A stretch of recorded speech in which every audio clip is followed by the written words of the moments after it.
Want your child to express his needs better? Let's learn what is requesting and how do you teach requesting. Hi everyone, this is Dr. Sonam Kothari. I am a co-founder of Butterfly Learnings. I am a pediatric neurologist, a behavior analyst and a special educator.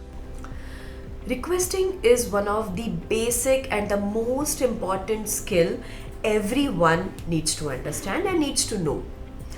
Requesting is something you do to ask your needs or to express how if you want something from the environment or from anyone.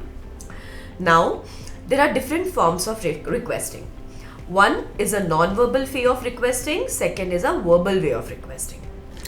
Non-verbal way of requesting is something like sign language, or you communicate in sign, like for water or for combing or for walking. Maybe some type of sign language do you use to express yourself or express what you want.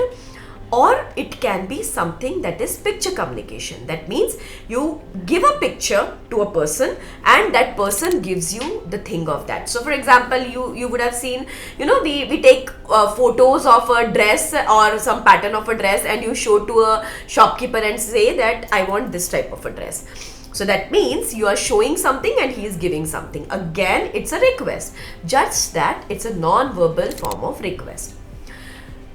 The basic below this non-verbal form of request is something that is generalized request, that is just pointing.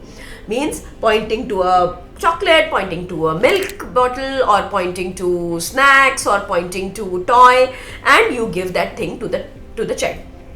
So the first request that the child develops is pointing. Then second request what the child develops is either through gestures or through signs. And the third very important type of request that he develops is verbal request. Verbal request is basically asking for things what the child needs using words or using some kind of expressive language.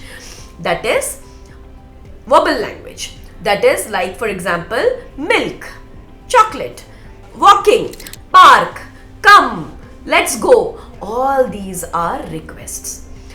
Every child has to be first tried with the learning of a verbal form of request, and then if the child is not learning it, we might have to take an option of a non-verbal form of request. Now, how do you teach